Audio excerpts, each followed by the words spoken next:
Lassiter Factor.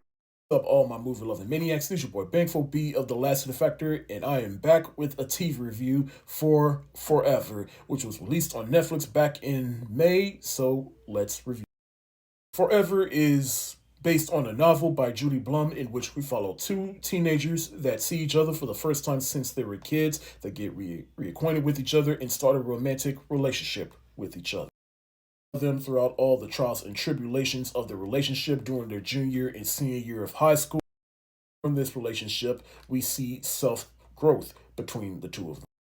Now, I'm gonna be honest, this show kind of flew under my radar. I did not know about it. I mean, I probably saw pictures of it or clips of it here and there, but didn't pay too much attention to it. But the main reason I got into the show is because one of my coworkers is the sister of one of the actors in William Catlett, who plays the father of Lovey Simone's character in the show.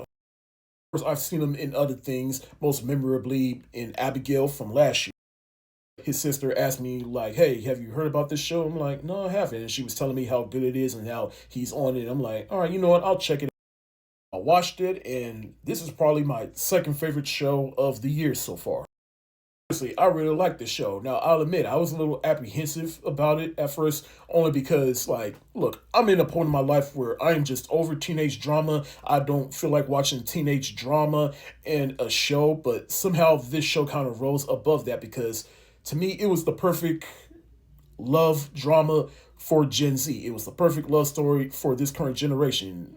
I'm not part of Gen Z. I am a millennial, but at the same time, I can still find ways to relate to this and also see how Gen Z would vibe with this. This show was a lot better than I thought because it was able to appeal to a modern audience and appeal to things that this current generation goes through. Even still, I feel like anyone could relate to this show because let's be real, we all remember what it's like to be a teenager and be in a teenage relationship and all the things that this show presented within their teenage relationship. Like, I remember, or just I felt those same feelings.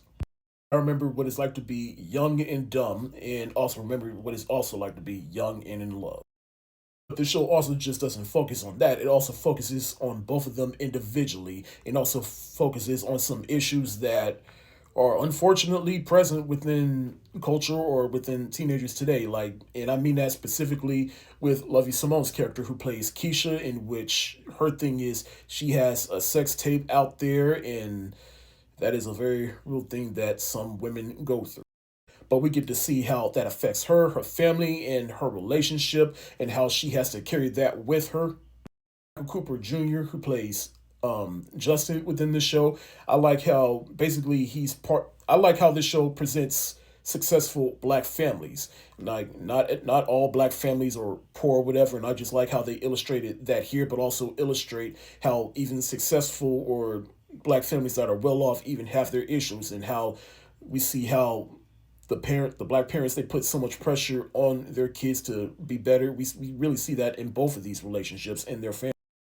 With Justin, he has ADHD, so his mind is just a bit scatterbrained, and he was basically bred to do one thing, but then as he gets older, he realized, I don't want to do this. I want to do something else.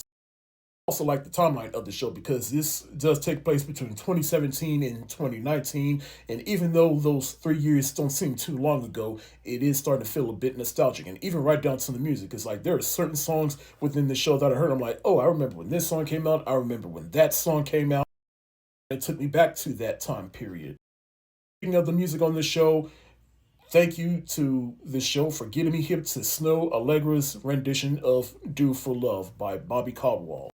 I love this rendition right here. Usually I'm a little iffy on song covers, but there are some where I'm like, you understood the original song and you made it your own, and that's what I feel Snow Allegra did here. It's more slower, it's mellow, melancholy, it is just a vibe in itself. Oh, I really love this show. I love the performances on the show. These two actors right here, the two leads, Lovey Simone and Michael Cooper Jr., they have bright futures ahead of them. And I also love all the supporting cast within this show. And I didn't even know that this show was getting a second season. I don't know. I just thought that when I saw the little thing at the end of the last episode when it says more on the way, or it said season 2, something like that. Even from a production standpoint, I love the vibe of this show. I'm going to give Forever the hands up emoji because it is a masterpiece of television.